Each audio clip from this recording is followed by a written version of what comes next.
Good evening, everyone. We're going to call the meeting to order. This is the CRA board meeting on August the 13th, 2013 at 6:30 p.m. We'll begin tonight's meeting with a invocation by board member Woodrow Hay and be led in the Pledge of Allegiance to the flag by board member David Merker. If you'll please rise. Let us pray. Father, we thank you for another expression of your love. Thank you for this opportunity to come together. Thank you for being Lord all by yourself. Lord, you are the creator and redeemer. Please have mercy on all of us up here. Pray that our decision will be pleasing in your ears and in your sight. Pray that, Father, that whatever will be done will increase the quality of life for our citizens and for this great city of Boynton Beach. We'll be so careful to give you all the honor and all the praise we pray. And all God's people said, Amen. Amen. I pledge allegiance to the flag of the United States of America and to the republic for which it stands, one nation, under God, indivisible, with liberty and justice for all. We'll have roll call, please. Here. Here. He's out of town. Here. Here. Yes, I am. Here.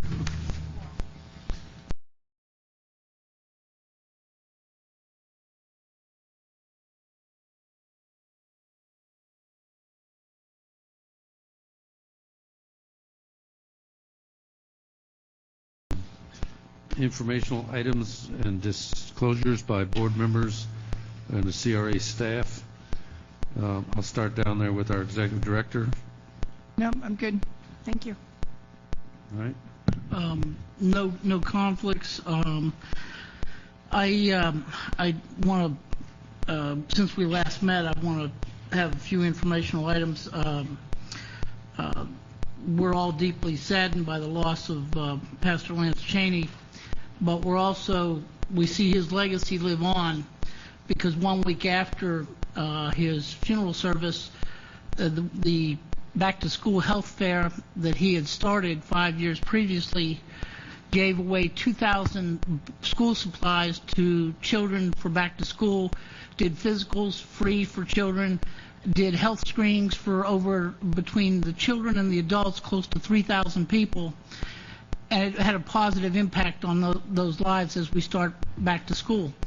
And so his legacy lives on. I also attended the ribbon cutting for along with Vice Chair Hay, board members Casello and Fitzpatrick. We attended the ribbon cutting for the Seabourn Cove Eco Walk, which is a real jewel in our city, as well as Seabourn Cove in itself, being 100% occupied for Phase 1 and Phase 2 well underway, and great success that Rick and Jeff Meehan have had there, and continued success to them. I also attended with Vice Chair Hay and board member Fitzpatrick the chamber ribbon cutting for Prudential Florida Realty as they opened their office in West Boynton, and we wish them much success. Tomorrow, the chamber has a excellent program planned at 11:30 at Benvenuto's, and I encourage everybody that can be there to be there. Thank you. Okay. I echo all those things that Kara Joy just said. I won't repeat them. They were well attended and much good to come out of that. But I would like to mention about the Ezel Hester Center. I went out there on last Friday to observe the activities that are going on out there. And they have some 300 to 350 kids, boys and girls, that they're doing a tremendous job with. The young man that I spoke with, his name is Mike Bird. He's the director of all of that.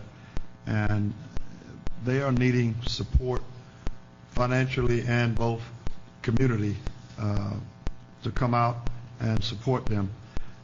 I was very impressed with what I saw, because if they were not doing what they were doing, that would be 300 to 350 kids out on the street no telling what they would be doing. So I'm hoping that we as a community, CRA, city, citizens, organizations can come to their rescue. This, in years past, was the old PAL program that was put on by the police department, which no longer exists because of financial constraints. But those people in the community rallied together, and they still have it going on. So I'm hoping that in the future, as we look at our dollars and grant monies and all that, that we can try and help them in some manner, because they are doing a great job. Thank you. Board Member Merker? Silence, please. Board Member Castillo? Not at this time, but I'd just like to say that I'm looking forward to attending the chamber meeting tomorrow. We're going to honor some real special first responders, and I'm looking forward to attending that. Board Member Buchanan? No disclosures. Okay. If I may, before you go, I would like to disclose that I did talk with Rebecca Shelton along with David Camelio. Okay, very good. Chair? Yes. One other thing I wanted to point out is this week there is a special holiday coming up for a member of your family. Will be celebrating a special birthday. And since she just walked in, I thought I'd note that, okay? Thank you. Our daughter Jeannie's birthday. Thank you. Happy birthday. Happy birthday. While you're bringing that up, I will announce that I will be out of town that day. Actually, He's gonna send you a Vice big Mayor check. Hay and I will be leaving tomorrow through Sunday to attend the Florida League of Cities in Orlando, so we'll be gone for those days. And I also speak with Rebecca Shelton, and she keeps me up to date on all that's going on with the downtown development that she's working on. Okay, we'll go to awards and announcements and awards. Mayor, I just want to bring this forward to you all. The city used to have an event called the Gala, and it's been long gone, hasn't been around for a while. But the CRA decided it was going to bring back a signature event, or create a signature event that would be known throughout the county and maybe further as a Boynton Beach event to go to. And it's the Haunted Pirates event. And last year we had between 5,000 and 6,000 people attend the first year we did it. It was a great success. This year we want to expand it even further. So I want Kathy and Tracy to let you know what we're going to be doing and show you some of the exciting things, how this event is going to actually work with our merchants to attract a whole new crowd of people to Ocean Avenue. Thank you. Kathy Biscuiti, Special Events Director. The Pirate Fest was reenacted last year, so for us it was actually the first year being on Ocean Avenue, and so this will be the second annual Boynton Beach Haunted Pirate Fest with the addition of Mermaid Splash. It is Saturday, October 26th, and that day it'll be from 10 to 10, and Sunday the 27th from 10 to 5. Right on Ocean Avenue is where the Pirate Fest takes the one whole block from Seacrest to First. The Schoolhouse Children's Museum will also be doing the Haunted House, like they did last year. The new director, I just wanted to say, has been so willing to work with us on everything, so it's really a pleasure. The Pirate Fest will have, again, 75 interactive actors, singers. There'll be 3 stages, continuous entertainment, continuous music on the amphitheater stage, food, drinks, a big dining tent, and we have a interactive pirate ship called the Avenger that'll be there as well. A lot of the different kinds of acts are listed in your program. So this was our end of the day sing. That's up on the screen there. That was a lot of the actors. This is just a compilation of a few different scenes from the day. And we actually have our Captain Jack Sparrow will be back with us this year. He can't wait. And this is one of the smaller stage. This is the kind of crowd they had for every single performance, and they were continuous, just one after the other. So just a lot of fun. And the next slides are about the new Mermaid Splash, so Tracy will tell you about that.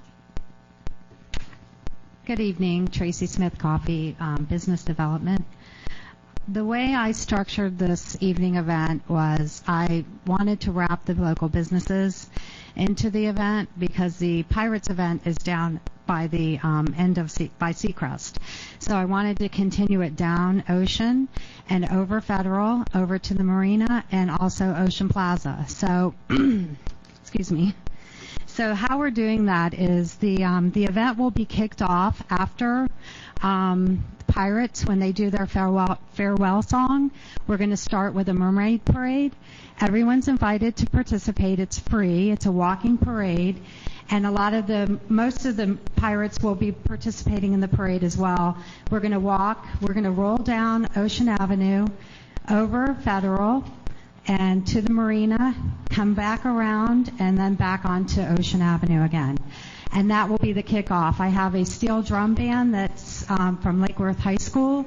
They have a really amazing steel drum band of kids. There's about 30 of them. They're going to be leading the parade. And then we're going to, I have two stages. I have one on Ocean at Dewey Park, and I have one at Ocean Plaza, and that will have continuous music throughout the night. And we have some performers, some local dance performers in Boynton, and also we have some bands, and I have MCs that will be MCing throughout the night. And we're going to do a mermaid pageant, and so it's all about mermaids. The Marina will host a Black Sparrow pirate ship for families to go on board and to tour the ship. And Ocean Plaza will have a stage, like I mentioned, and they will also host artists. So I'll have artist vendors set up there. On Ocean Avenue, right by Dewey Park, will be the restaurants, the local restaurants in Boynton. I'm working with Kim Kelly on that, and she's getting all the restaurants together, and they'll have their own tent sponsored by Corona. And so it'll be like a little taste of Boynton Beach with mermaids. I have 2 live mermaids in tanks, which is really interesting. So it's going to be a fun night. By creating this and embracing the businesses in the area, I feel like it's a total community event. Coming from Lake Worth, I did a lot of events there with business development, and that's what we did. We got the businesses involved, and that's how we did it. So I'm really excited. I've always wanted to do a Mermaid Fest or a Mermaid Splash, and it's a perfect fit with the Pirates, so I'm here to do mermaids. So that's really it. If you have any questions, I can answer them. Are you a mermaid? Next question. No mermaid. I won't be dressed up. But I do want to show you these slides. The next slide is actually the save the date slide that I've been putting out on Facebook, and I did run an ad in the Boynton Forum with this save the date for Pirate Fest as well. And this is just a few ideas of some of the vendors that will be, the artist vendors that will be at Ocean Plaza. And I am having some vendors on 3rd and Ocean as well. We do have a new business that opened up called the Glass Mermaid, and they're participating in the event as well. So he's going to be taking pictures with one of our live mermaids, so people can take pictures with the mermaids and have something to bring home with them. So this is just an idea of the local vendors, and then of course the food for the culinary people out there. And we have on the main stage, I have the Shindigs, which is a Beach Boy cover band, and they're going to be our featured band for that night. And it's going to be a lot of fun. Sounds really interesting, and there's going to be a small fee to go through the haunted house. Is that correct? Yes. Yeah, that's Last the year it big was $5, and I believe it'll be the same thing this year. Okay. They had other activities also. Upstairs, they had one of the directors had scorpions and these big furry spiders, and they had a teaching experience upstairs. Not real. Also, so Okay. yeah, Rubber. they'll do a lot of that. Rubber. Any other questions? Yeah, Kathy, who gets the revenue from that? From that, the Schoolhouse Children's Museum does. In fact, we were very, very proud that we helped them raise $8,000 last year. Yes. Yeah, it was really Very great. good. Excellent. Sounds like a great job, great entertainment. So looking forward to it. And Thank you. Tracy, thank you for tying in with the new business, because not only is it a new business to our city, but the owners are also Boynton Beach residents and taxpayers. So we greatly appreciate that. Thank you. Thank you. Okay, we're going to go to the consent agenda. Does anybody wish to remove anything from the consent agenda? If not, I'll entertain a Motion to approve. Second? A motion second. All in favor? Aye. All opposed, so the motion unanimous. Public comment log, that's information only. Any questions on that? Quarterly report from the interior build-out of the grant recipient, stage left theater. That was information. Everybody read that? Any questions there? None? Okay. Okay, we'll go to Comments? public comments. Anybody in the public wish to address the board may do so at this time. We ask you to come forward, give your name and address for the record, and limit your comments to 3 minutes.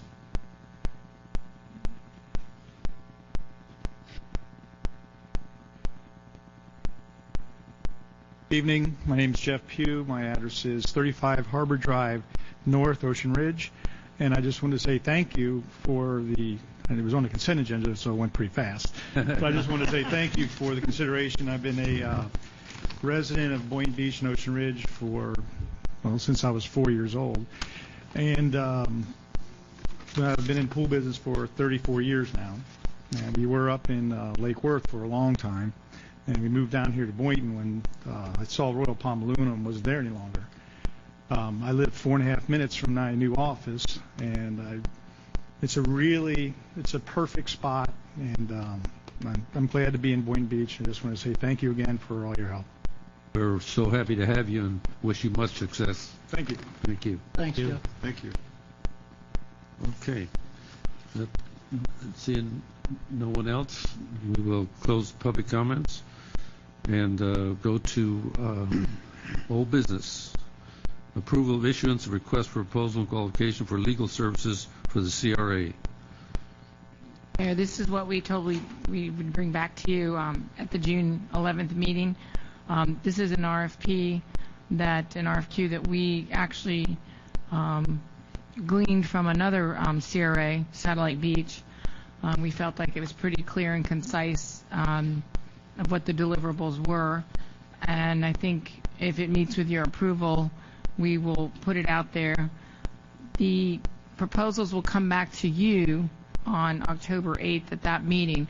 We will not rank them. I just want you to understand that you will basically be interviewing the respondents because they will work for you, not us. So then you'll basically give us a list of a short list and to negotiate. So I just want you to know that.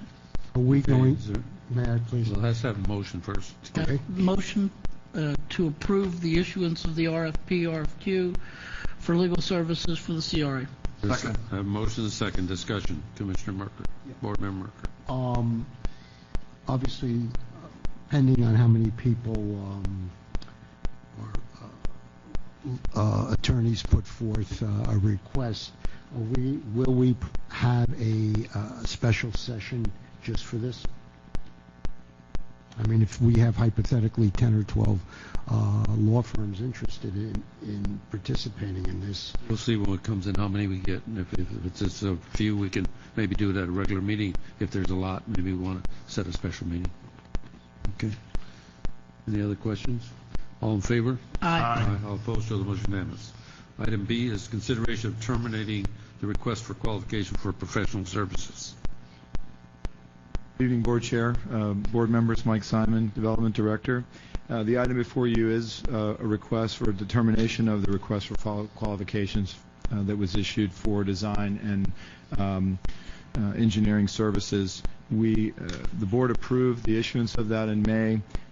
We had our deadline for response was June 24th, at which time we received 42 responses and another 6 or 7 from firms representing multiple design professions all in one. So we were close to 50-52 in the end. During the budget process and in reviewing the upcoming projects and future projects discussed with the board and with staff, we feel like that the need for these firms at this time are not deserving, and we greatly appreciate the response and interest by the firms to do work with the CRA, and quite frankly, I think a lot of the firms may even be more qualified for city type of engineering or design services, which we're happy to pass on those firms to the procurement department of the city. We did work with Tim Howard of the city in our review and analysis of the RFQ and feel comfortable in doing this. We can do issuances of RFQs for specific projects in the future when they come up that exceed our procurement, and that's what we recommend doing. And in order to, I guess, put a period at the end of this or to actually terminate, you have to terminate and reject, if you so choose, reject the proposals and terminate. It's not something that staff can do administratively. Your motion? Motion to terminate the request for qualifications for professional services. Second? Second. Motion second. Discussion? I like this because it gives the staff and our board much more flexibility, and I think this is the right way to go, and I think that staff has done their diligence on this, and it's also exciting to see the response of all those businesses wanting to do business with us. So I commend Mike and Vivian and the entire team on their effort in this matter. Motion second. All in favor? Aye. All opposed, so the motion unanimous. Those are new business. Item A, consideration of Planning and Development Board's condition of approval for 2 additional handicap parking spaces for CRA's public parking lot at Northeast 1st Street and 1st Avenue. Is there a motion?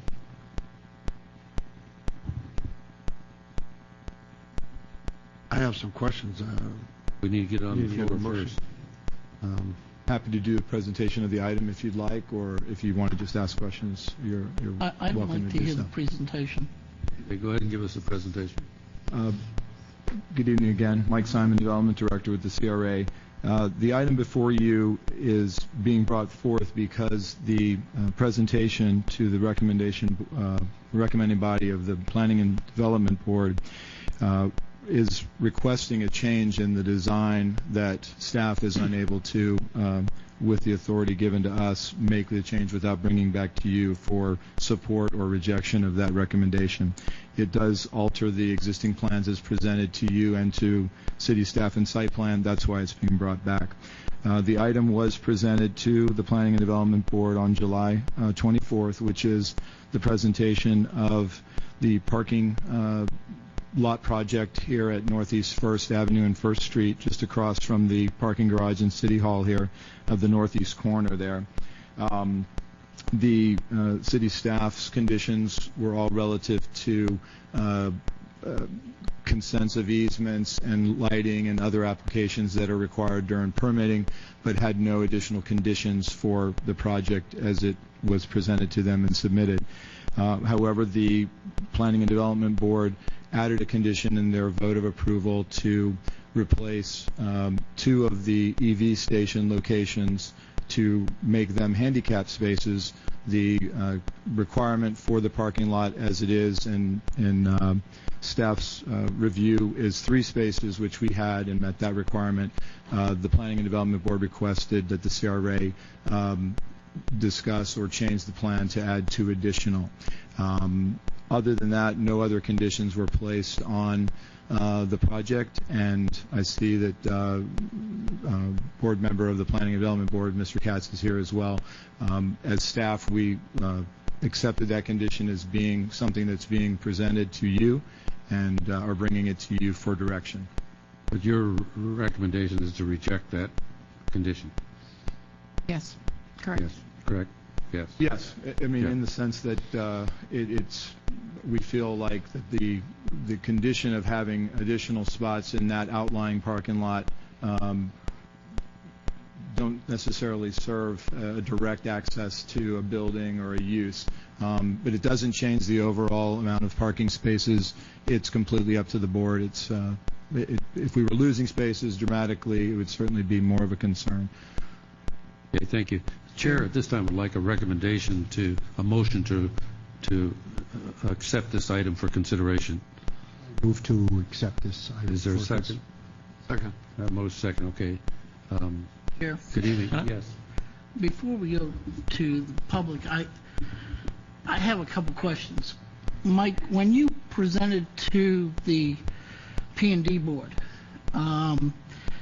it's a quasi-judicial setting, and you did a fine job of presentation, but you didn't have any legal representation to reinforce what the land use regulations under ordinance and resolution are, which under this plan we are in compliance with. My concern is that I think a lot of this could have been nipped in the bud had you had some legal weight to argue that position. Additionally, I think that putting additional handicap in this location does not enhance or make it easier for those that are handicapped. I actually think that the lot next to the amphitheater is where the additional handicap should go. And I would like to see the city take that on, because that is grandparents taking children to the Schoolhouse Children's Museum, people coming for concerts, people coming for our movie nights, and it's much more accessible because it's adjacent to the venue, as opposed to this parking lot where they will have to cross first, and people coming off of Boynton Beach sometimes don't slow down, okay? And I would hate to see someone handicapped trying to cross with a walker get hit.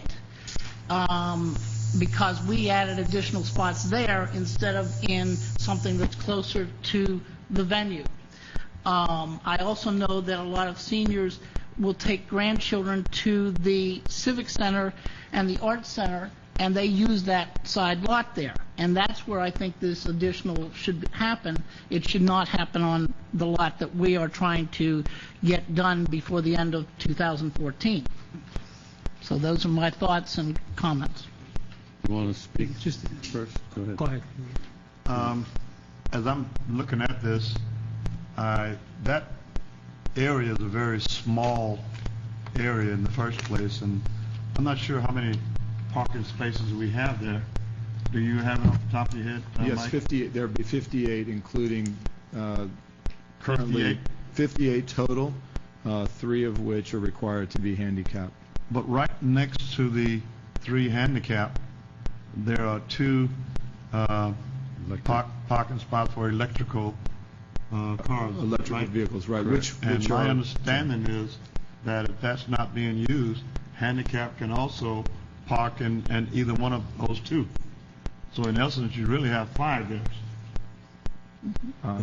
If they are signed as such, or if they can be per code signed as handicap or EV, then I believe that would be And correct. that's just a matter of signage, EV/handicap or something. No, to that handicap, effect. it can only, I believe handicap can can only only- be handicap. Handicap can only be Yes, handicap. that's code. But handicap could park in those spots. Yes, yes, Correct. And that is correct. as I noticed the EV slots that we do have, they're not full of being utilized as much as you would think. Neither are the handicap. Now, I don't have a problem with it, but I would like to ask the question: if we were to go to 3, and the 2 being adjacent to it, they could also use. If it presents a problem, could we come back at a later point and add 1, or could we modify it? In a minute. The engineers say yes. You can modify your existing condition once it's, perhaps if you wanted more EV stations later, or we needed more handicap spaces later, you can always amend to add more. You can't amend to add less than the required 3. So as it stands now, we have 3 handicap and 2 possible for overflow. Yes, sir. I mean, obviously, handicap can park anywhere in the lot, except there will be 3 that will be designated. But I'm just saying that Yes, because they're right Yes, sir. next to, they're adjacent to the handicap. which would be converted to the handicap if you Right. if you approve the recommendation. Board Member Merker? Yes, Michael, I have a question to ask you. Yes, sir. The simple word is called confusion. Since your board recommended what is, then instead of always trying to alter, how about going forward with what your recommendation is, and then, if there is an issue, change it. There's a reason, there's a rationale, there's a purpose of why you designed it the way it is, 3 and 2. So if your logic is what you're asking us to follow, then I would assume that that's what we should follow instead of making something more than it is. And I would keep the status quo and keep what it is, and if it doesn't work or there is a confusion, then, as everybody just acknowledged, then after that, then we can change it either to more parking spaces. But I think you should keep it the way it is. Yeah, any other board member want to comment? Just a couple of questions. Mike, if we change, add another handicap spot, would be losing one of the EV stations? Is that what is that? No, we would relocate the EV stations to 2 other spots. So we'd keep 2 EV stations. Secondly, Yes, sir.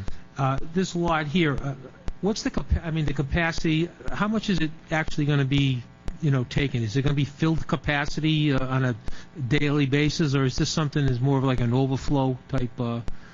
Well, if we've included kind of an aerial map, and you're very aware of Right. the projects going on Ocean Avenue and Federal, and it's certainly thought to be an enticer, an incentive to businesses that may be wanting to open on Ocean Avenue. It's certainly thought to be a overflow parking for events or our concerts, even if there was a large city hall meeting, which we've had at times where people are on the street here. That would certainly serve as. It's not designed to be an overnight parking for the residential units to the east of that lot. That was very clear. We have some great pictures, coincidentally, the day of the Planning and Development Board meeting where the Weiss Funeral Home was doing a memorial service, and our lot had roughly 45 cars in the grass in all different directions. So I think that was thought in our planning. That lot was identified in our downtown parking master plan and future parking plans to help facilitate some parking needs that are on the businesses on Boynton Beach Boulevard if that's needed. But overall, I would say during the week you'll probably not see much car parking activity there at all, if any, really, unless there would be almost like a design need. Now, if you remember when we had our 211 RFPs, anytime we're meeting with potential developers on Ocean Avenue, and particularly that property, the first question was, where am I going to park? Every single time for the last 3 years of RFPs there, and we have been promoting this lot, ideally not on your site, but it is around the corner for use with valets. You see the tie-in of our sidewalk from First to Ocean. So at this point, it would be more of a special event parking, overflow for City Hall, and hopefully some future redevelopment, and definitely assisting in the qualification of a site identifier for, let's say, a restaurant or a retail use. Those guys want to know what's available, where can I utilize parking, and I think that the development board's initiative and thought of having more handicapped spaces in general is a supportable thought. I think as staff, we certainly aren't feeling anything different toward the need for handicapped spaces in any facility, as long as that's applied throughout the review process in consistent form through anyone that would also be applying for a site plan. If that is a desire of the city, perhaps assistance for development and the additional spots that might be required or thought to be required by the city could be enacted in some type of a form revision, or certainly any type of use that has access doors, retail, restaurant, would want to have more spaces, and I think that's it's certainly coming from a good place. I don't think anyone disagrees with that. So as we develop that area there, as we could reassess what we really need down there, we could always add more handicap. But as we're speaking now, it's more of, like you say, like an overflow or special event type thing. Parking lot. The lot itself is, yes, sir. Yes, okay, sir. thank you. Buchanan? Mr. Chair, this situation is indicative of a larger problem that we actually addressed over 6 months ago, maybe 8 months ago, where this board recommended that, and I believe it passed unanimously, that we carry the recommendation forward to the City Commission to change the approval of CRA projects back to this board. And right now we have a situation, and there's a lot of reasons for this. This is one right here. We have our staff going to the P&D board. We probably should have had legal and all this stuff going on. The way it used to be when the CRA board approved projects, city staff worked with CRA staff, brought it to this board, we approved it. It was much more streamlined for, in this case, we happen to be the applicant, but like somebody bringing in new business or whatever. Is to give you an example, Sherwin-Williams went to city staff, said they wanted to, showed what they wanted to do, went before P&D. P&D basically looked at to see if it conforms with code. We have other considerations in the CRA other than code. It came to us. We said, wait a minute, we'd like this to look better. And the only reason it came to us is because they were asking for money. If they weren't asking for money from us, it wouldn't have ever had to come to us. So it would have been not as desirable of a design in the CRA area for which we're responsible. Another example is the very building that the CRA is in right now. Its original configuration actually met with the design guidelines of the CRA because it had a peaked roof. Now the building was in bad shape.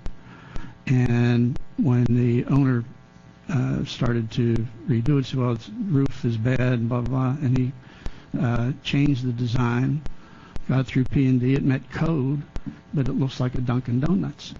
And it's instead of being a model for what a CRA building should look like, and we're there for 10 years.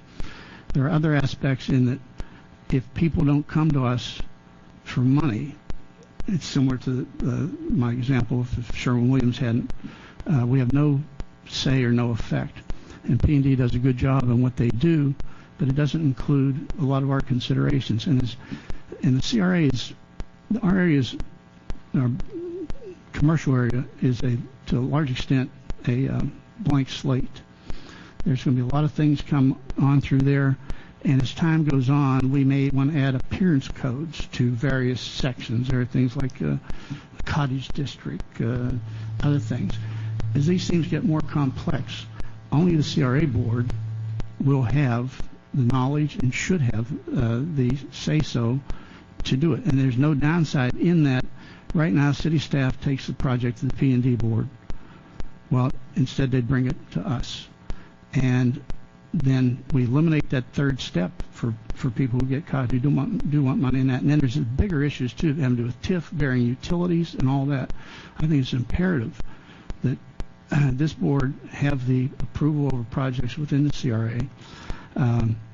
Our executive director, I know, agrees with this, and she can give you more details on it.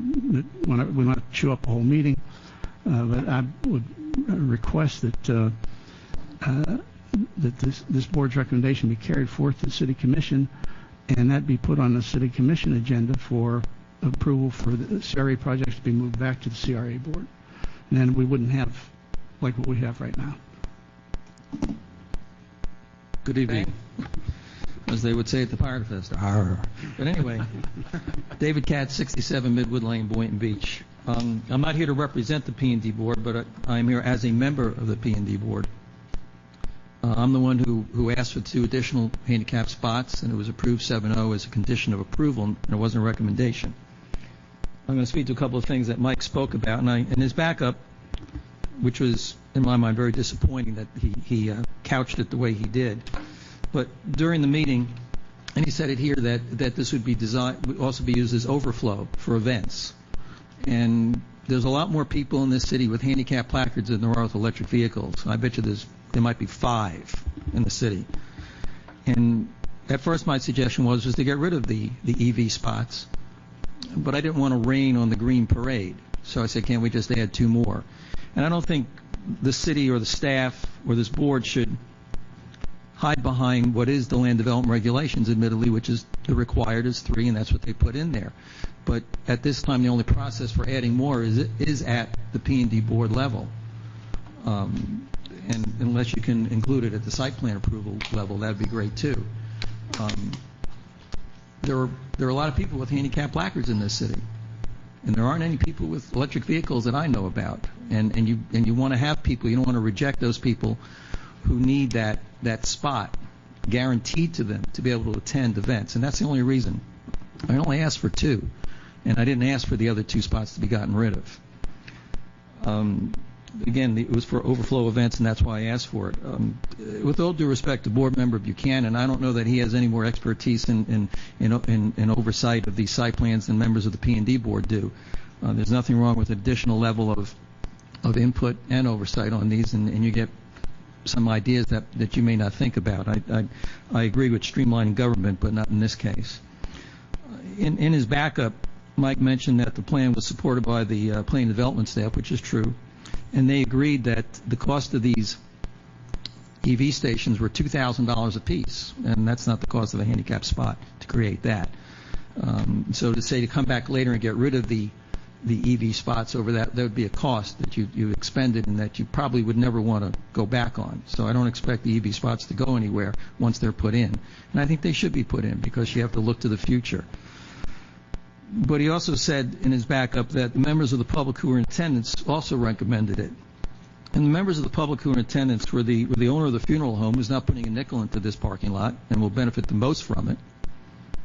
The other person who spoke, who was not so much in favor of it, but was a unit owner of 305 Northeast 3rd Street, number 207, and hoped that the PD would use the lot to provide additional security for those apartments and ask for additional landscaping. In other words, they didn't speak for it or against it, they just spoke. And the third person who spoke was a unit owner of 205 Northeast 3rd Street, number 203, who lives in Green Acres. And her only concern was the relocation of the dumpster. So it wasn't like this overwhelming support for the way the plan was. And again, I'm just asking this board to go along with the creating of 2 additional handicap spots because I don't think the word should go out that the members of this board would, turn their back on the people who are handicapped in the city who need to have a closer parking space and need to have that guaranteed parking space. Because I can tell you there are not enough in the city, in spite of the land development regulations. There are not enough handicap spots. Thank you. Mr. Chair? Yes. What I'm hearing is a word called I. And we all I's have opinion. And sometimes there is no specific right or wrong. So when I heard the word that Michael Simon was couching, I was trying to listen to where he couched. And then I heard, and I'm not disagreeing, but my previous statement is always overriding what we're advised to do is my question. So when I heard the following statement, I'm not saying he is wrong or right, but as a commissioner sitting up here and not being pertinent or a part of, I use the CRA or the attorney or whomever as an advisory opinion to me. And I respect what Mr. Katz said, but he also couched what he said, and it was personal, not saying it was right or wrong. So to look into the future, I personally, who will have a vote on this, will follow suit on what Mr. Simon says, because that's what he does professionally. So I accept his statement. Thank you. Commissioner, go ahead. Just one last question. This little small parking area with the 3 handicap, does it meet city and state code? Yes. Thank you. My question is, if we were to vote to add that extra handicap spots, is there a cost involved for redesign, curb cuts, or whatever may have to be done to do that? At this point, the easiest solution is to, because the 2 spots for EV are sized the same as a handicap spot, it's a matter of moving the EV nomenclature on the site plan to the first 2 spots on the southeast corner of the lot. The answer is that there is a redraw cost. There's Has to go There's a back through the system. redesign, civil engineer We'll cost. have to Okay, redesign. so there is a cost Yes, involved. there is a That was my cost. question. Thank you. That's enough. And there's a resubmit cost. We've had enough discussion, I think, here. I'll give you my opinion on it. I feel like I don't want to go back to the drawing board and start over again. I think we need to move forward on this project. I'm okay with the 3 that are required, and we put them there, and I'm ready to move forward with it. I'm willing to make the motion to reject the recommendation made by the P&D board. For a second? Second. Reject the motion to add these, make a motion to reject the P&D's recommendation to add 2 more Yes. spots. Is there a second to that motion? I second it. I have a motion second. Any discussion? All in favor? Aye. All opposed? So the motion is unanimous.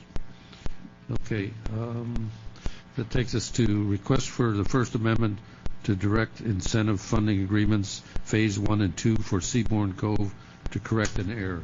Is there a This motion? is, So moved. Second. Correct. A motion and second. Any other discussion? All in favor? Aye. All opposed? So the motion is unanimous. Item C is consideration of request by Harvey Oyer III to acquire a portion of CRA property located in the northeast 4th, 5th Avenue block in the heart of Boynton. Is there a motion? I just want to give you a little, let Mike give you a little. This is a project that we've been working on for some time. This was a block that was platted in the 1920s, I believe, very strangely, very oddly. And the reason that we started acquiring on this block is for that very reason, that it was platted with this strange block in the middle, which maybe was a grove or something at some point. I don't really know the history of it, but that's the original plat. And we've been acquiring property in that block for about maybe 7 years, and a long time. And we've had an inquiry by Mr. Oyer III and by Mrs. McIntosh for pieces of our property that, for various reasons, for different reasons. But what we want to do and is to eventually try to clean it up. And if you look at the pictures there in the backup, you'll see what we're talking about. We didn't plat it. We didn't make it this way. And over time, people have sold off pieces and chopped it up. And we didn't create this problem, but we want to fix the problem so that the block can be brought up to where we can build houses on it for sale, moderate income, and create a cottage district there with sidewalks, street lights, and make a real neighborhood there. Mr. Oyer wants, his request is for 20 feet on the south side of his property for a driveway. He doesn't have what's considered a formal driveway at this point. Mrs. McIntosh wants behind her property. Somebody at some point sold off a portion of that lot. At this point, I don't think we should say no, never. I think what we don't have yet is, because we still have some acquisition to do, we don't have an idea of how we're going to fix all of this and how it's going to lay out and how we're going to replat it to make it right. So I'm not saying no, and I wouldn't say no, but just not right now. That's my recommendation. Is there a motion to consider this request? Mr. Oyer is here. I don't know. I know he is, but Okay. I need a motion to do anything. If there's no motion to consider it, we won't have to consider it. Right, and I was going to make a motion to deny, but if we don't consider it, we Until you don't want to consider consider it. it, you don't Yeah, have to go there. Exactly. There's no motion to consider this, and the item is gone. We'll move on to consideration request by Valerie Brown McIntosh to acquire a portion of CRA property in the 4th and 5th Avenue block in the heart of Boynton. Is there a motion to consider this? No motion. The item dies. Item F is request by former board member Steve Holtzman No, for... there's one before that. Oh, I'm sorry. Consideration of amending development agreement between CRA and HFH SPBC CLT for Ocean Breeze West. This item is before you because Habitat is almost completed.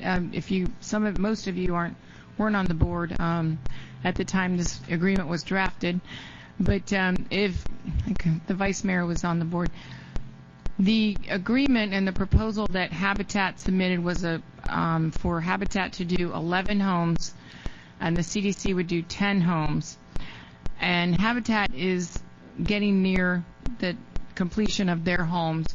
The deadline for all 21 homes at this location is December 2013, and by deadline, that means that construction should be started.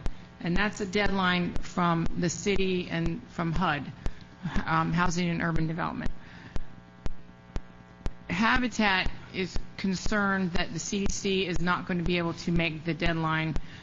Habitat, like I said, they're going to have their permit on their last house shortly.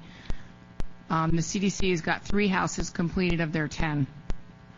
So that's the concern. They would either like to amend the agreement so they're not in the agreement anymore because they don't want to be responsible for not meeting the deadline. We have no answer from HUD, no clear answer, let me make that statement, that I am comfortable with that says you can extend the deadline indefinitely. The CDC can complete their homes, but they would need an additional year from December 2013, so December 2014, to complete their homes. So those are your options as it stands.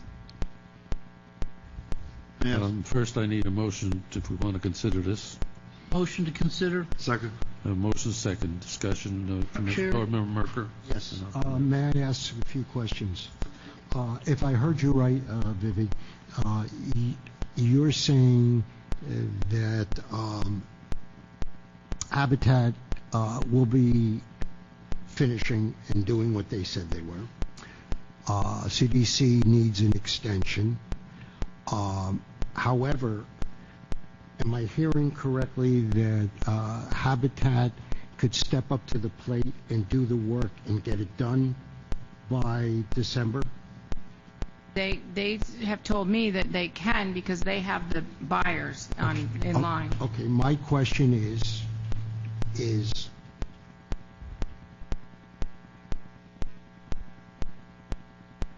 isn't it more important, or does it really matter who completes it as long as it's completed?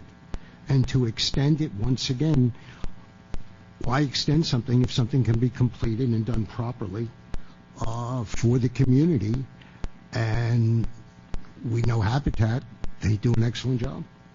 So I always ask the question of why are we extending or giving money to when it could be done properly right away? The CDC, part of their goal was to get 5 moderate home buyers of their 10 homes. 5 would be moderate, and my understanding is they have 2 that I know of. That's what I've heard from Octavia Sherrod at the city. So that means there would still be 3 homes that would have to be sold to moderate income buyers. That was a goal of this board, prior board. And I understand from some of you still have that goal. Now, Habitat did tell me they have 2 moderate income families that could qualify there, could go in. So that would leave 1 more family to be found. The Habitat's mission is not moderate income. Their mission is low income. So they would have to have some subsidy for those buyers, and it would be case by case for those 3 remaining moderate, only those 3 remaining, case by case. Now, that land itself that we gave is a pass-through subsidy to the buyer. So that would, they wouldn't pass the cost of the land, because there is no cost of the land. But the freeness of it would pass through. So the subsidy would vary depending on how much of a mortgage that family could carry. So we just have to, if that's what you want to do, understand we may have to step up with some subsidy, a soft second, so to speak, on the home. But what I'm hearing again is a question that neither specifically nor neither making a declarative statement with an explanation point is guaranteeing anything. The only guarantee that I hear positively, and so far Habitat has kept its professionalism, they've done what they said they were going to do, is to follow suit and let them do that, because both are not saying they have the 3 that's required on the moderate. You just said that Habitat, I think you said, has 1 or 2. Two families. And CDC has how many guaranteed? They have 2 that I know of. That's what the so it's a mix and match. So whoever can do well, they've the already work. built. The CDC's built 3 homes, and they have 2 that I know of from Octavia. That's what Octavia told me. They have 2 buyers that are moderate. They may have 1 more. I don't know. Well, it seems like it's common sense. If Yeah. they can get it done and it's good for the people, then get it done. Chair. Board Member Hay. Just a few questions. I've heard this go back and forth now. One time I heard the Habitat was going to do 11 and CDC was going to do 10. Then I heard 3, then I heard 6, and now it's back to 10. I would like to hear the reason for the delay, whether or not they're using the same developer and the quality of the homes are going to be the same no matter which one builds it, whether it's CDC or Habitat. I want to ensure that those homes have the same quality. And also, it sounds to me that if it goes to Habitat, then am I hearing that the homeowners would have to pay more because they are moderate homes rather than low income, and so the sweat equity would not balance off and for the cost of the home? Is that No, just like when the CDC sells a home to somebody, there's no sweat equity in that process either. okay? But because it's not in the Habitat plan, their procedures or whatever you want to call it, for moderate, there would have to be some modifications in order for you to take that project on. Mike Campbell, Habitat for Humanity Community Land Trust. The moderate income homes, they would not have gone through sweat equity at all. That these moderate income homes the families have to qualify for a traditional bank mortgage, and in order for Habitat to complete the project, the equity of the volunteers who are working on the homes, not the homeowner who's purchasing the home, would be charged as a labor charge to the cost of the home. That's why the cost of the home would be more. Because it's outside of our traditional plan, we have to charge for the approved labor cost for the construction of the home. But the family buying the home would not be in the process of sweat equity or anything like that. Mr. CRA Chair. would have to make that up with a subsidy, is that correct? Correct. Mr. Chair. Why I guess, yeah, this tour. I would like to have a little more information as to the extension and why it was not on target on the timeline that it should have been. Can you comment on it? I can answer that, yes. Couture Joseph, Boynton Beach Faith-Based CDC. When we started that project, as everyone has discussed, the CDC was initially going to do 10 units and Habitat was going to do 11. Of the 10 units that the CDC was supposed to do, 5 of them were supposed to be moderate and the other 5 were supposed to be at or below moderate or low income buyers. When I think we've had this discussion here before, I'm almost sure in one of the updates, when the first set of appraisals came out on those units, we are building the exact same units that Habitat is building, by the way. Same floor plans, same units. There's no difference in the units that we're building and Habitat is building. When Habitat did their first appraisals, it came in, the units value came in significantly lower than we had ever anticipated. If I'm not mistaken, they were in the 90s. We then had a conversation with Habitat and the CRA, my board. I brought it up with my board. We had a conversation in a board meeting that was significantly lower than we ever anticipated. We anticipated the units to be lower, not appraised at what we were putting in there, but not that low. We had a conversation with Vivian and CRA and Habitat, and they agreed that if it was going to be a hardship for us, Habitat would then take over the ones that we were going to build. It was an agreement. We didn't just dump it. And we would do 5. Well, we wanted to do 6, and Habitat eventually agreed to give us 5. The CLT, I'm sorry, I say Habitat, but I meant CLT. We wanted to do 6 and give back 5 to Habitat. We knew that we could afford to do 6, eat the subsidy, provide the development subsidy that was needed, and do 6 and walk out of the project. After some haggling back and forth, they agreed to give us 5. We agreed on the CDC will do 5 and give the other 5 back to Habitat to do because they figured they can do it. Of the 5 buyers that we have, let me make one correction. 3 of them are moderate, 2 of them are low income.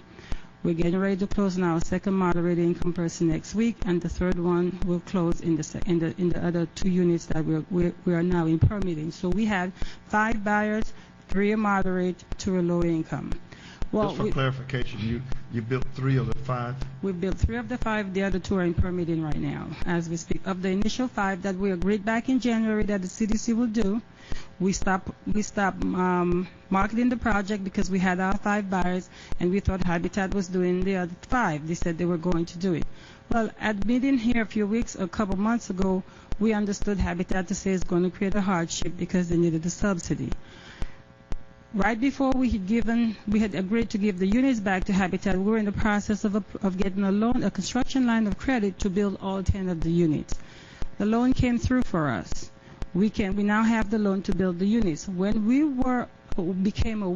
our board became aware that it's a hardship for Habitat, we decided to go ahead and take that line of construction that was offered to us, and we will use our net proceeds of the sales of the NSP homes that we're selling. My board has committed as much as we need to do the development subsidy that's needed for that project so that it doesn't create a hardship for Habitat. And that's why we now came back and says, okay, we do have a line of construction. We can build the homes. We will put the subsidy from the NSP sales into that project so we can honor our commitment and take back the lots if Habitat or the CRA wants to give it to us. In the meantime, the reason why we need to extend it for another year, possibly, maybe less, but at least a year, is that we were no longer marketing that project. When we agreed to do 5, we had our 5 buyers. We stopped marketing Ocean Breeze. If we're now going to take it back over, we need the extension of time to market it again to get the other 5 buyers. We stand here today saying that we do not want to create the hardship for Habitat. They're now saying they need $300,000. We think that with the construction line of credit and the development subsidy that we will get from the sales of the house that we're selling right now, we can take on that project. That's where we are. Here. You're right, the floor plans are the same. But I've been out to the site, and the roof construction, there is a difference. What is the difference? There is a definite difference. You can see the difference. The quality that the construction that Habitat did with their roofs versus the 3 that I saw that were built that your general contractor did, there's a significant difference in the roofs. Such as the I'm not aware integrity of the roof. Okay, I wasn't aware of that. Okay. The second thing is, you don't have a guarantee from HUD on this extension, correct? I'm working with the city to get the extension. I don't work with HUD directly. That's for the city to negotiate, not me. Okay, well, the city doesn't have a guarantee of that extension. It's my understanding that the city is working on that, but They're working on it, but they don't have it at this point. right. The other thing is, out of the 3 that are built, how many have closed and are occupied? We got sealed on this project in early July. 1 closed, the next one is scheduled to close next week, and the third one will close by the end of the month.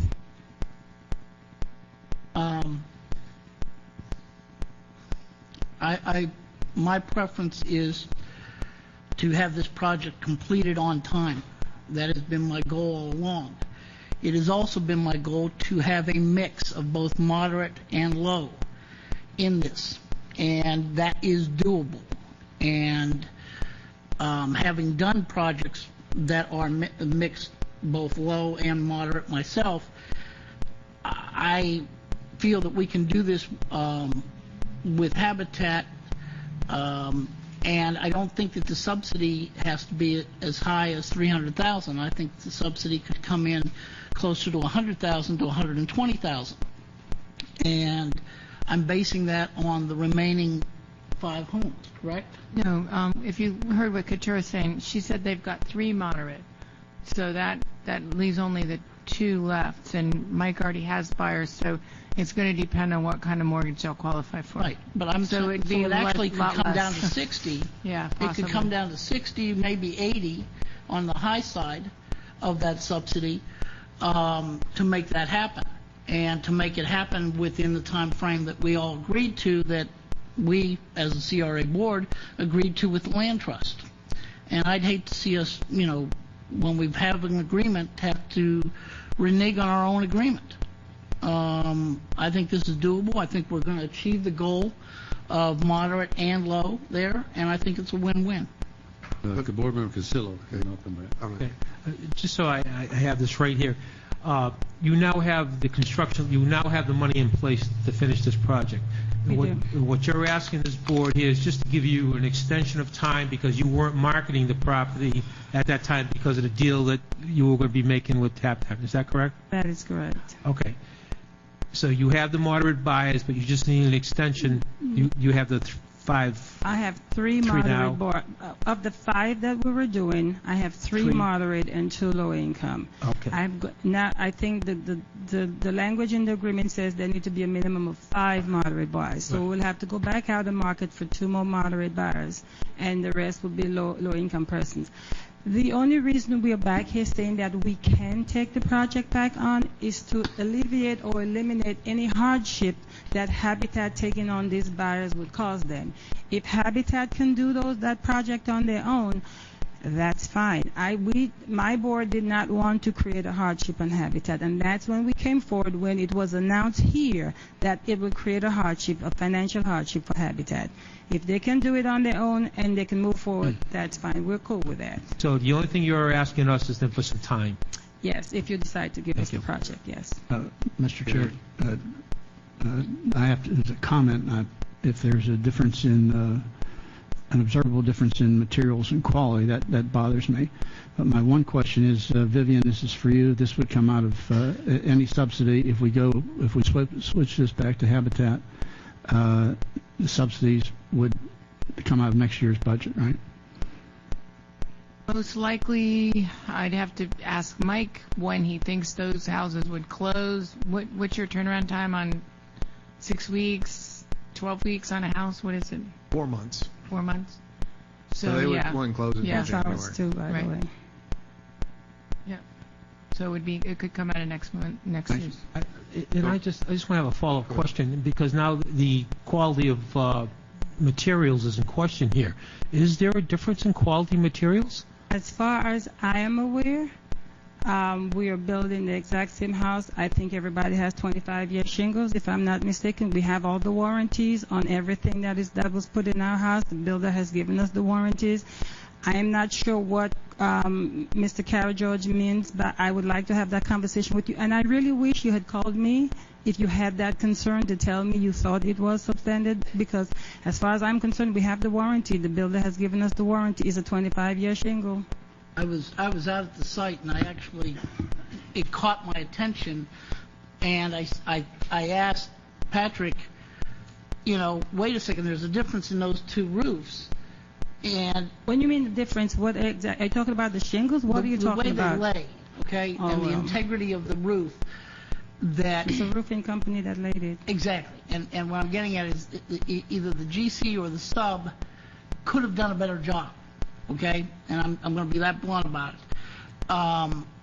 And it was noticeable to me. And the reason it's noticeable to me is I'm in that industry. I'm not a roofer, but I do housing, and we work with development all the time. And it's not uncommon for me to deal with roofers. I dealt with a roofer twice today on two projects. But there is a noticeable difference, and that's why I went to their general contractor and foreman, who used to work for Southern Homes, and I said, what's the difference? And he goes, we didn't do that one. And I'm like, well, that's the one that I have an issue with. And that's when he said to me, no, that's one of the CDC homes. But one of my bigger concerns is that there's no guarantee from HUD on this. If we extend and HUD pulls the rug out from under us, it's going to cost this agency, and it's going to cause some problems financially for us. And when you deal with HUD, you need to be conservative. You need to be very, very, very conservative, because they set the guidelines. The tail doesn't wag the dog here, but they set the guidelines. And that's my concern. And once again, I go back to the timeline as well. Okay. Well, let me go to him first. Then but wouldn't they have to meet certain guidelines in order to qualify for these funds that they receive? And if you met the guidelines, I don't see HUD snatching the rug from under the feet. And this is where those funds came from. Is that correct? That is correct, board member here. And my understanding of what HUD has decided, initially HUD had set a timeline for closeout on NSP projects. It's a brand new project that they rolled out as a result of the economy, and they had set a timeline for the projects to close out. HUD has lifted the closeout timeline. So technically, from what we understand, once the project has started, whenever you finish it, you finish it. There is no quote-unquote timeline. That's my understanding. Now, I don't work for HUD. That's what I was told. However, if that is a problem, I am sure before the city extends a contract or an agreement, the city would verify that with HUD. So I'm leaving that up to the city staff to verify if that's an issue with HUD. It's not an issue that I should take up. That really is the city's issue for them to take up with HUD. However, I want to go back to what Board Member Cara George says.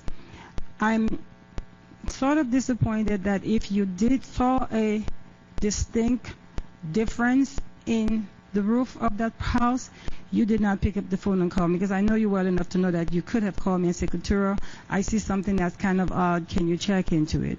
However, now that you've brought it to my attention, I will definitely look into it, because I'm not aware. It's all in the city, the building department, everybody passed everything we built. I've got there. I know it was a roofer that did not the contractor, a roofer did that roof. We have the warranty on the roof. I will look into it.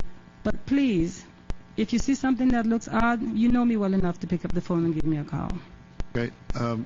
Now, the agreement is really between you two, okay? And as I understand it, and if this extension is granted, what is the impact, since you will probably meet your guidelines by December, whatever the timeline is, what is the impact on you if this extension, in order for them to complete, now that they have the funds available and can do the job? We would request to be released from the program at the completion of the Habitat homes being done. What does that mean? That means that we don't want to be a part of the extension. The Land Trust does not want to be part of the extension if it is extended. Our goal and our signature was to have the project completed by June 2014 with all the walls vertical by December 2013. And if they want to extend it to a year, we would like to, the CLT would like to be removed from, have an amendment to remove them from the project based on the completion of the 11 Habitat homes. Mr. Chairman?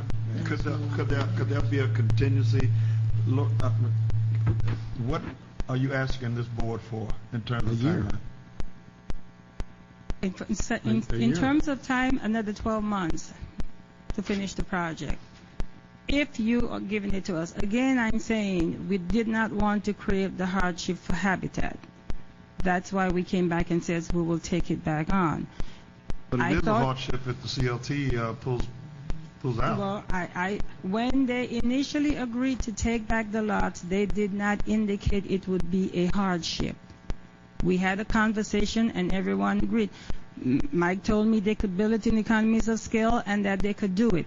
They never indicated that it would be a hardship. Now I understand, now that they've gone back and looked at the numbers and looked at the budget, they realize it would be. We have since now gotten the construction line of credit and everything. If it is granted back to us, we will do it, if it's not a hardship for Habitat. One last question, then I'm done.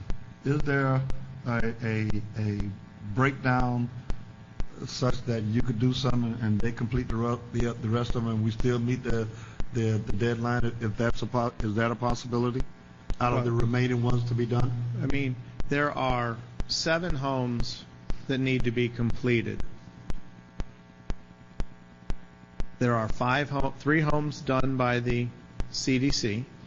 There are 2 homes in permitting by the CDC. Habitat has 7 homes completed. They have 2 homes that will be finished by the end of October. They have 1 under construction, and the final one is in permitting. The hardship would be the fact that Habitat has money budgeted to build homes. We have 6 homes we need to build in Delray. We have 6 additional homes that we need to build for the CRA. And the hardship came in the fact that in the 5 homes that the faith-based CDC was building, and the information that we had, they were not the moderate income homes that the commission had requested. So the hardship is the fact that we had to build 5 homes, 4 families of moderate income, and we cannot take our donated dollars that people generously give to us to build Habitat homes to build those moderate income homes. That was the hardship. That's where we needed the assistance, because we can't hamper the growth of our mission. So the meeting with the city, meeting with Katura, meeting with Vivian, we will complete the project. But if you choose to allow the CDC to finish it, we just as soon have the attorneys write the property off to the CDC, and we will step away from the project except for the maintenance agreements that we agreed to put in place for the whole community. Yes. Mark? Wherever you are. Hi. The first thing is I'm asking the question, Mark, are you 100%, 101% positive? Because you made a declarative statement saying that one is inferior to the other. If that is a positive statement, point 1, okay? Point 2, I hear a lot of suppositions coming forth from you because it seems that the questions that were asked you could not answer. 1, partially because of what the statement was that Mr. Carrigeorge said. 3, HUD. If HUD possibly, and I say possibly, can bail out, then I find it foolish. And if there's that possibility that they could pull out, then you have to be foolish to not get it done immediately. And as far as the extension, sometimes I think that government forgets what a contract means. It's between 2 parties, each consenting to do his or her obligation. And an extension is a question of the contract. So if one party can finish the job professionally, properly, then that party should be rewarded to do the job.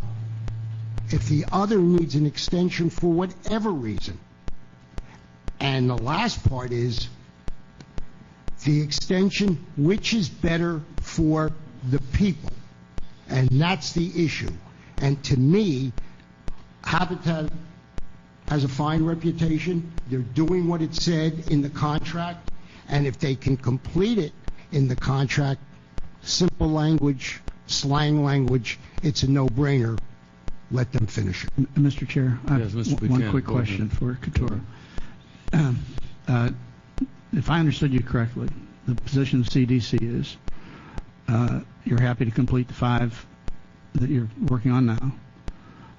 And you're also, if it's no hardship on the CLT, I'm getting my letters mixed up here. If they can complete without any hardship on them, that's okay with you too. That's okay with us too, yes, sir. Okay. And the hardship they have, we can eliminate by subsidizing it. Right. Yeah. But we don't know, but we don't have that number. I hear from 300,000 down to, Mr. Carajás says 80,000. Yeah, it's not going to be 300,000, I can assure you of that. So what is the number then? And I think that if we allocate between 60 and 80,000, I think Mike can live with that, and I think that that will make the project complete. And because of what you're looking at to do. And I think the executive director would agree with me as well. Well, you're looking at if Couture is going to get her third moderate buyer in her house. I have a third moderate Yeah, buyer. and if it closes, then the CLT only has to do 2 moderate. So you're not looking at a lot of subsidy on 2 houses. So, but there's no way to know until they come. I'm sorry, excuse me, I'm sorry. There are still the other 3 that have to be built that were contingent on that program, and that's a concern, but we Is can that get cash through flow that. or is that? It's cash flow. It's cash flow. It's cash flow. Okay. So we're voting on something we don't know the numbers on. Is it cash flow like you need cash or in payback, or what does that mean? Like, Well, it's... you need a construction line of credit? The issue right now is 5 properties, and it's building those 5 properties, and 2 of those 5, or 1 of those 5, or 3 of those 5 have to be moderate income. We don't know what that number is. 2. 2. Right, 2. So then there's the other 3, and that's where the land trust has to go and ask Habitat, will you build, Habitat for Humanity, will you build these other 3, and what's it going to take to build it? And that's when we talked about the hardship, was that there are 5 homes that have to be built. Of those 5, we can get a line of credit. We will do our best to get them done, but there was going to be a shortfall. I think the exact amount was $279,000. Now, if, again, the CDC can complete the homes, and that's what you choose to do, that's fine. We can complete them. We will figure it out. We will get it done. We will look for assistance. However we can get it. Okay. What does the board want to do here? Let's move forward. Is there a motion? There's a motion. Yeah. Help me on this one, Mr. City Attorney. Okay, help me on this one, please. No, I need to know what you want to do. Yeah, well, I gotta tell him. What do you want to do? I just want to make sure he's there. I'll help you right after I you can make have the motion. a little levity, that always helps. Basically, the motion should be, how should I state the motion? To give Habitat the go-ahead to complete the project? Is that the way I should propose it? Well, they don't need the go-ahead to complete the project. They're contractually obligated to complete the project right now. So therefore, help me. Well, if I may, Chair, Well, it's a motion to amend the development agreement. Oh, okay. Either we want to amend it or we don't. That should be the motion. and I do not want to amend the development agreement because we already have an agreement. It's the Community Land Trust we need to honor what we put together, and we need to meet that time frame. Where we have the two options in the backup here, I still think that the number will be lower as far as the amount of subsidy for those two homes, okay? And I'd like to say that we would go up to $80,000 on those two homes. And if it comes in less, great. But we're not going to know that until they're coming forward. But I think that it is going to be less than 80 on those two. Let me help you here then.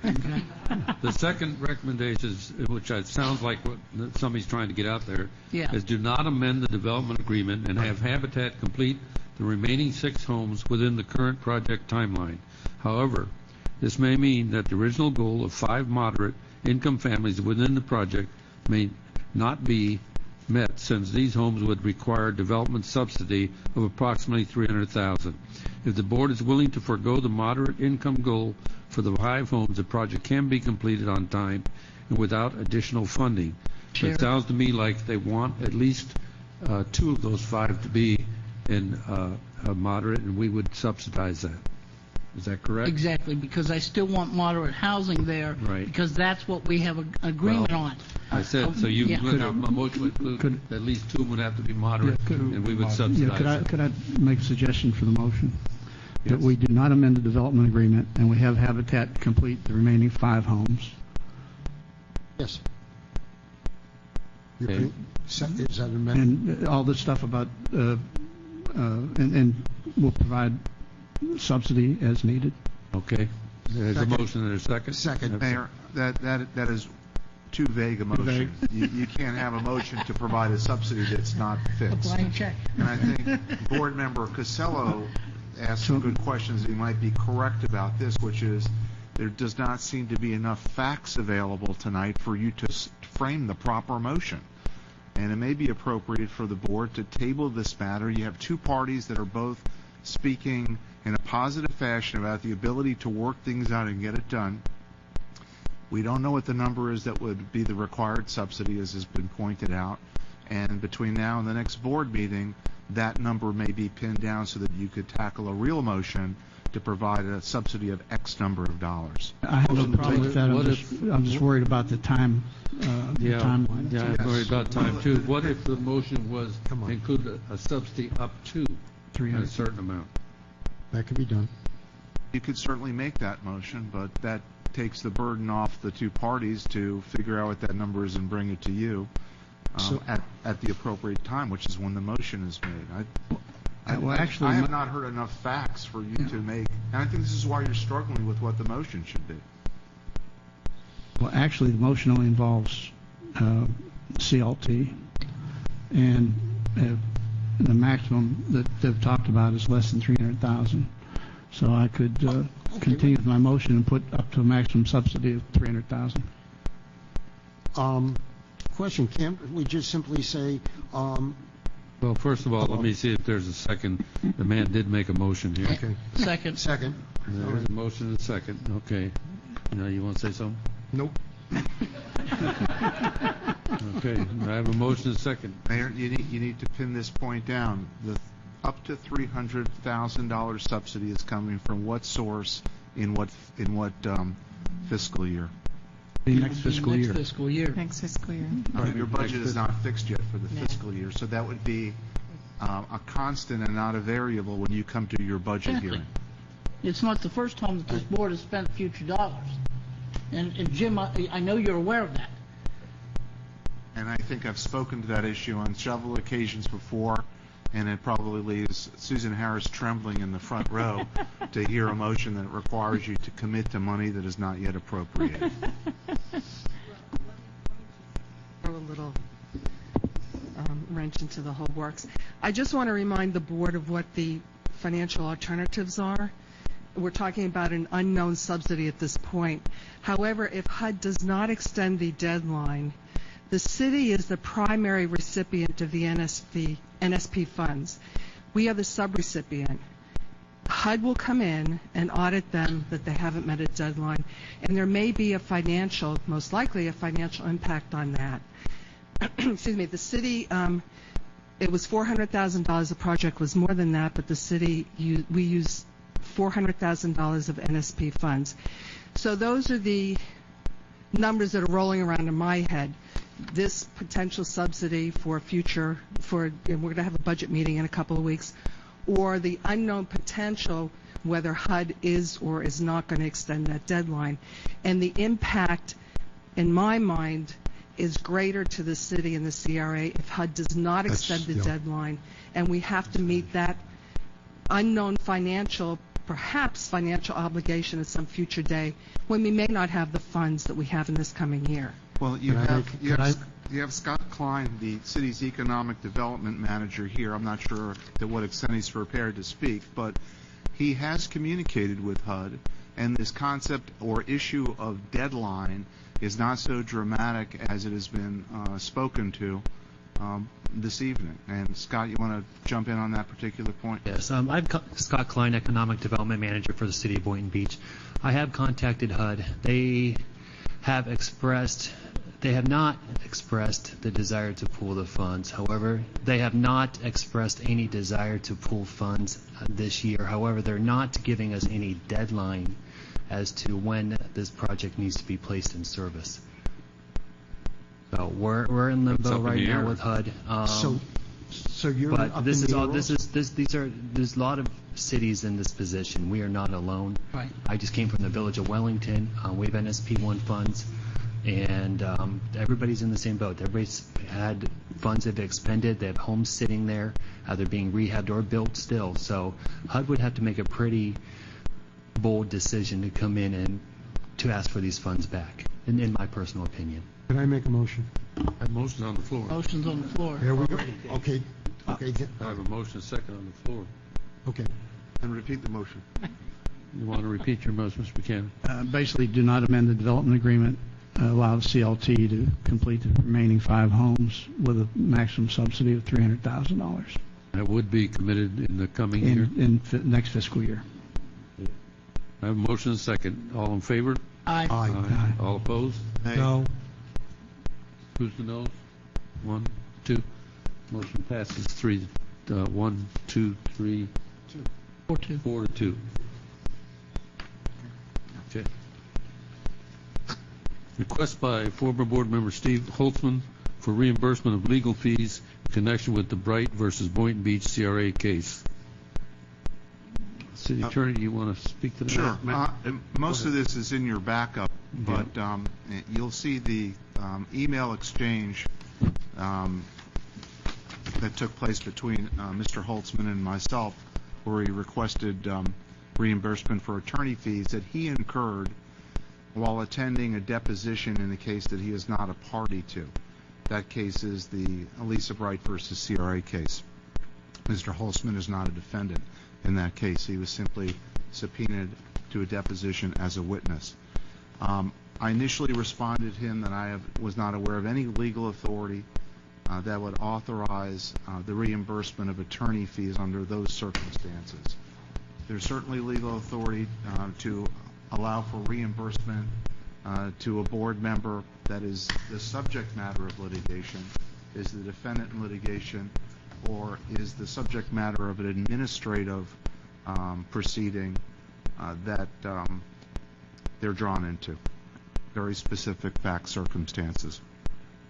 I asked him if he was aware of any specific legal authority that was contrary to my preliminary opinion in that regard, and he did cite back a series of cases. You could see his citation in his email to me. In my view, those cases are all distinguishable. They all involve individuals who were party defendants to litigation or were the subject matter of an ethics inquiry where they were being pursued for an ethics violation or something of that nature. So I found those cases to be distinguishable. But the decision whether or not to reimburse a former board member does not lie with me. It lies with this board or with another venue. What I did suggest is that the Attorney General from time to time has weighed in on the issue of when public officials are entitled to reimbursement, has not done so in some period of time, and it may be possible to submit a question to the Attorney General, a neutral, to determine whether or not the Attorney General thinks it's proper to expend public funds for reimbursement of this nature. But I can't seek that opinion without the consent of the board. That's why this matter is before you. Board wish to authorize our attorney to seek that opinion? I have a question, if I Go may. ahead. Jim, I don't understand. The CRA is a defendant in the suit. He was a member of the CRA board at that time, That's correct. and the CRA has an attorney at all the depositions. That's correct. Lyman Reynolds. Would that attorney not have acted in his behalf as him being part of the CRA board as being sued? That attorney would have the ability to represent the interests of the CRA, Right. and in some circumstances, the witness related to the CRA. But understand that in a deposition, it is not proper to instruct a witness not to answer. So there's a very limited role that an attorney in attendance has in any regard. Right, of course, but he could be there to protect him if the other attorney starts badgering him or repeating and those kind of things. That's common that an attorney in that capacity would intervene and Right. And So raise he it. would have been there. Could actually end the deposition. So he would have been there to do that for Steve, since he was a member of the board at that time. He would have been in attendance at that deposition. The Lyman would have been in attendance at that deposition and would have acted in that capacity, which is, like you say, pretty much all an attorney can do at a deposition anyway. So, in other words, what I'm saying is, yes, he did have an attorney there. If he chose to bring one of his own, that seems to me to be his individual decision. Am I incorrect? No, I think that's exactly right. It was his decision.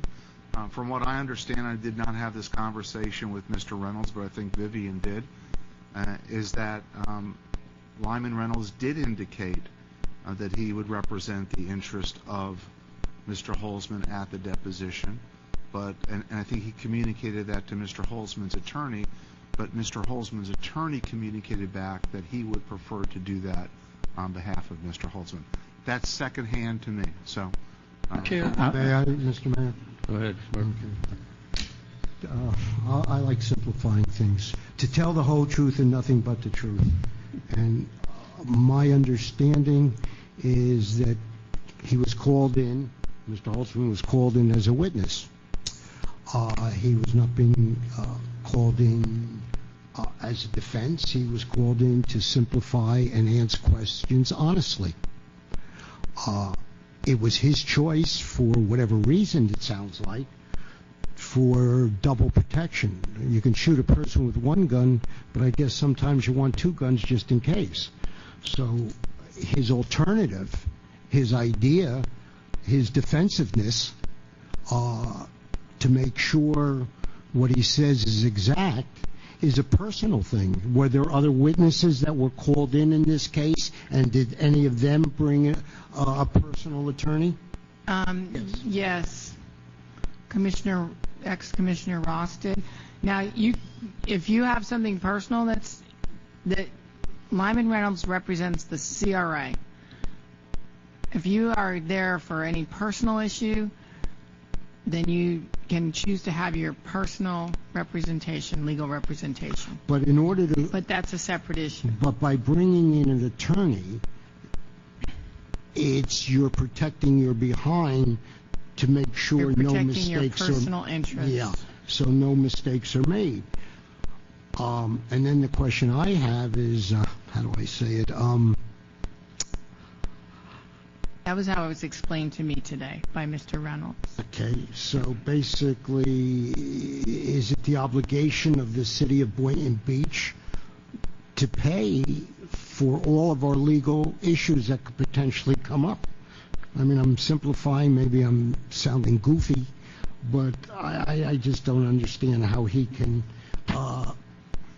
think that a city is obligated to pay for his potential mistakes that have nothing to do with the city's decision. Chair? Yes. If I may, I also spoke to Mr. Reynolds today because I asked the exact same question. Did any other people that were deposed, and there were many, many people that were deposed in this case, did any others bring their own counsel? And did Mr. Reynolds offer counsel to Mr. Holzman? Mr. Reynolds explained that he called to schedule a pre-deposition meeting and was called by Mr. Holzman's attorney and told that's not necessary. In addition to that, the only other person that provided an attorney with them was former Commissioner Ross, and the reason that she provided an attorney was that she was under an ethics matter dealing with the county's ethics board, and she brought the same attorney that represented her in the ethics matter to that deposition because of her personal interest. Now, she has not asked for those fees to be reimbursed. No one else brought any counsel, because when you are deposed, and I asked Mr. Reynolds this specifically, you are given a place to be, a time to be, and you are to answer all questions, and you are to answer them honestly. You are under oath, and therefore, if you're telling the truth, you really don't legal counsel is not required. Yeah. You can bring legal counsel, but that's your choice. That's it. And that was the exact thing. It was his personal choice to do so, and therefore we should not be, as an agency, obligated to pay his decisions. Okay? Somebody makes a personal decision doesn't mean that the entity should be paying for it. Got it. Mr. Katz, did you want to say something? Please, yeah. David Katz, 67 Midwood Lane. You know, there's an old saying, if you can't be good, you've got to be interesting, and Mr. Holtzman's being very interesting. I looked at the same backup you did, and I'm not going to throw an opinion whether he should be reimbursed or not, but if you look at the bill in the backup, it's not even itemized, and it's for 10.9 hours at $350 an hour, and I don't know who his attorney is, but I don't know if he thinks he's on the same level, let's say, as Harvey Ory III or Michael Weiner, but I don't believe he was. The deposition lasted 2 hours, and there were 4 short emails between his attorney and Lisa Bright's attorney, and that was it. And the deposition at his request was held at his attorney's office, so there's no travel time. So if you're going to reimburse him, if anything, it should be probably in the neighborhood of around $700 based on his hourly rate. But I don't know where he comes up with that over $3,000. I mean, it's just it's beyond me. But you are going to be expending public money, and I hope you don't, because he doesn't deserve it. I was deposed in the case, and when you're deposed, just like Mr. Karageorge said, you're sworn, you got to tell the truth, or you don't recall, or I don't remember, and all the attorney can do is go objection to form, and then you got to answer anyway. So it doesn't matter. So I think he brought a friend there, tried to get him a little money on the side, and I think that was what he was trying to do. Thank you very much. And he was the gentleman that ran for mayor, wasn't he? I was deposed. I didn't need an attorney. All you had to do is go answer honestly what you were asked, and I do not intend to reimburse this cost. Yeah, well, once again, he had an attorney there to represent him as far as his CRA duties and actions, and he chose to bring his own. Attorney was provided. Bring his own. It's a no-brainer. And Mr. Reynolds was present at all depositions. Okay. May I make a motion that we make a Somebody make a motion. I'll just make the motion that we deny this request. Second. I have a motion. Emphatically. Second. Is that we deny the request? Does anybody wish for the city attorney to pursue any opinion from the attorney general? No. No. Okay. Motion. All in favor? Aye. All opposed? Motion is unanimous. Thank you. Is that it? Yep. No, wait. No. Executive Director, do you have anything? Yeah, I just want to let you know that the development at the old Arches site, they're going to be submitting a site plan in November. Yes. So, and we have a very exciting project that 5.7 acres in the heart of Boynton, a mixed-use project that they want to come forward. They actually own part of the property. We own part of the property. So that hopefully will, if we can figure out how to get the land use and zoning done, we'll hopefully get that done. So things are going really well, really well. Sounds good. Yes. Make poor Scott do everything. Yes. If I may, Board, I was given some sad news before the meeting started, and I just felt an obligation to her and to her spirit to make a comment at this time on her behalf.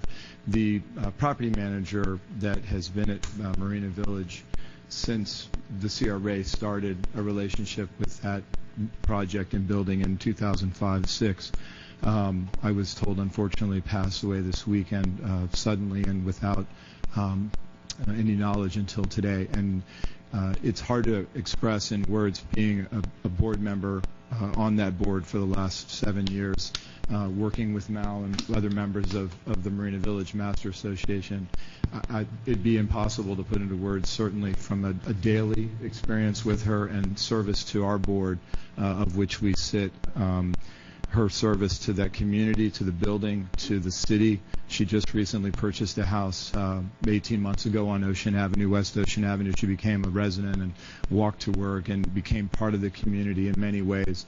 I worked with her on a professional level and as a board member, both CRA staff and then again as a board member. And I just felt like it was worth mentioning that she'll no longer be serving with us, and just keep maybe her family in your thoughts. Her name? Mal Bryce. Mal Bryce was the property manager there. So we have a huge void over there to fill of knowledge and expertise, and she really benefited us in many ways, worked quite an advocate for the CRA and the city, and certainly the building. Went through an awful lot of work there, so she'll be missed. I would ask if the board would authorize the executive director to send An official condolences? Yeah, that was my motion. Thank you. Flowers or something. Thank you. I'll second that. And Mike, if you talk to her family, Certainly, she of was a course. first-class lady Of and course. one of the best people Continental has had for years. And she top-notch, and it's a shame. We stand adjourned.